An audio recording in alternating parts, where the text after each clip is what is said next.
वित्त मंत्री निर्मला सीतारमण ने टैक्स पेयर्स को बहुत बड़ी राहत दी है, सैलरी क्लास को बहुत बड़ी राहत दी है। 12 लाख सालाना इनकम पर अब टैक्स नहीं लगेगा, यानी उसे टैक्स फ्री कर दी गई है।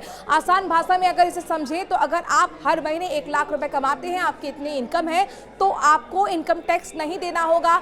ये मिडिल क्लास पर फोकस है, क्योंकि पहले ही वित्त मंत्री ने साफ तौर पर कहा था कि मिडिल क्लास पर न्यू टैक्स रिजीम में मैं राहत दूंगी, और ये न्यू टैक्स रिजीम में ही इनकम टैक्स में बड़ी छूट दी गई है।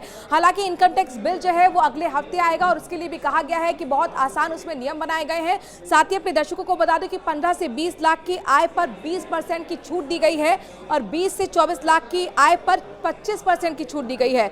24 लाख से ज्यादा की आय पर 30% टैक्स होगा। तो यहां पर कुल मिलाकर जाहिर तौर पर एक बहुत बड़ा ऐलान तमाम सैलरी क्लास और सर्वे क्लास के लिए है, जो ये उम्मीद कर रहा था कि कहीं ना कहीं उनके लिए एक राहत की खबर सामने आएगी। वित्त मंत्री ने पिटारा अपना खोल दिया है और मिडिल क्लास को एक बहुत बड़ी राहत दी है, जो कि कई सालों से इंतजार कर रहा था, टैक्स छूट का इंतजार कर रहा था, और आज आखिरकार वो टैक्स छूट मुमकिन हो पाई है। ये बड़ा ऐलान कहा जा रहा है। साथ ही जो टैक्स पेयर्स हैं उनके लिए 2 घरों पर कोई भी टैक्स नहीं लगेगा, ये भी एक बहुत बड़ा ऐलान किया गया है। इनकम टैक्स इन्फॉर्म में मिडिल क्लास पर पूरी तरह से फोकस दिखाने की कोशिश की गई है।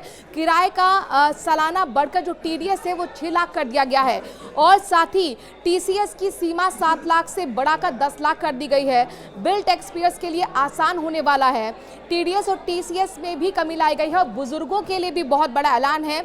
आपको बता दें कि सीनियर सिटीजन के टैक्स में जो छूट का दायरा है वो दोगुना कर दिया गया है, यानी अब उसकी सीमा 50,000 से बढ़ाकर 1 लाख कर दी गई है।